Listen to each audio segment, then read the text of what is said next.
Bienvenue sur ma chaîne YouTube. Aujourd'hui, l'objectif sera de réviser un petit peu les principales étapes pour créer un publipostage. Donc là, vous avez un petit aperçu vite fait avec un nom différent par page.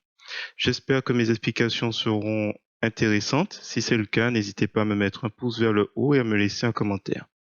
Et sur ce, je vous souhaite un bon visionnage. Alors, c'est parti. Nous sommes sur LibreOffice, la version 7. Et l'objectif de cette vidéo, ce sera de vous rappeler que le publipostage est une technique qui permet d'envoyer un même document à plusieurs destinataires en personnalisant le contenu du document pour chaque destinataire. Donc, pour créer un publipostage, vous aurez besoin de deux fichiers, un document Writer de LibreOffice qui contient le contenu et un tableur calque qui contiendra un tableau. Donc, ce qu'il faudra bien comprendre, c'est que là, nous avons notre trame en point ODT, LibreOffice Writer, et nous avons que les éléments qui ne bougent pas, ou qui ne bougeront pas. Là, je vais chercher mon tableur que j'avais déjà préparé, avec pour chaque colonne un prénom, un nom, un numéro. Nous avons ici les éléments qui vont changer, qui seront variables d'un document à l'autre, par destinataire.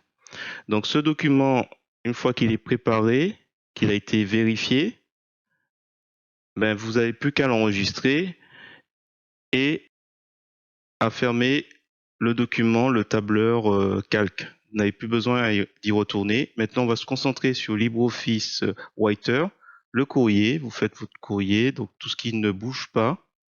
Suite à nanana, nous faisons nanana, et bien sûr dans le texte, il y a des éléments qui varient, je vous invite à ne pas les louper, ces espaces. Donc une fois que c'est fait, une fois que vous avez mis les choses qui ne varient pas, qui sont fixes dans votre courrier, dans votre trame, nous allons nous intéresser à l'étape suivante. L'étape suivante, une fois que vous avez enregistré, n'oubliez pas d'enregistrer le document Writer. Une fois que c'est fait, que vous avez enregistré les deux fichiers, on va passer à la première étape. Première étape, nous allons charger la base de données. Donc on va aller pour cela dans le menu édition, changer de base de données et on va cliquer sur parcourir pour lui indiquer où se trouve notre fichier ODS, notre tableau de données.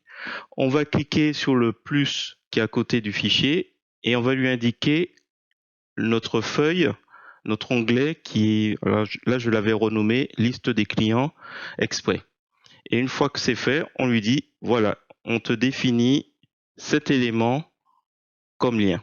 Donc là, on a fait la première étape, c'est-à-dire qu'on a lié les deux fichiers. Pour rappel, édition, changer de base de données. Donc ça, c'est la première étape.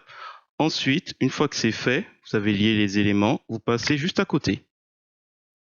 Deuxième étape, nous allons afficher les sources de données. Donc on va dans le menu affichage, affichage des sources de données. Et là, nous avons un petit encart qui s'ouvre et qui nous donne un aperçu de ce qui était notre tableau, ce qu'on a saisi. Voilà. Donc ce que vous allez faire, c'est que vous allez cliquer sur l'entête et vous allez faire un glisser-déposer sur les éléments. Donc là, je vais cliquer sur non, je lâche pas la souris et je me positionne à l'endroit où il doit y avoir l'élément variable. Là, je vais cliquer sur numéro, même chose, je descends à numéro. Donc il faut s'imaginer avec un courrier, nom, prénom et une référence, et voilà. Nous avons là en gris des champs que l'on peut formater. On peut mettre en gras, il faut sélectionner à chaque fois, on peut mettre, voilà, on sélectionne prénom, on peut le souligner, on sélectionne nom, on peut décider de le surligner en jaune, voire le mettre dans une autre taille. Bon, bref, vous avez compris, ça fonctionne un peu comme les caractères, les autres caractères. Alors, là, nous sommes dans l'étape 2, nous avons placé les champs, mais il faut savoir que si vous voulez avoir un aperçu, donc c'est ce qui va différer de ma vidéo d'il y a 4 ans, vous avez la possibilité de voir une ligne, qu'est-ce que ça va donner. Donc pour cela, si vous regardez bien, nous avons 9 enregistrements, donc qui correspondent aux 9 lignes de mon tableau de données. Donc si on veut avoir l'aperçu, il faut cliquer, par exemple là sur le premier, et quand on clique, on a deux boutons. Vous avez peut-être pas vu, ça a été assez vite, mais il y a deux boutons qui se sont activés. Voilà, donner dans les champs. Donc on va cliquer et là on va avoir un aperçu de Laurent Miuti. Voilà. Et on peut faire un essai, par exemple sur Bertrand. On clique sur donner dans les champs et voilà. Ainsi de suite. Bon, ça n'a pas trop d'intérêt, c'est simplement pour...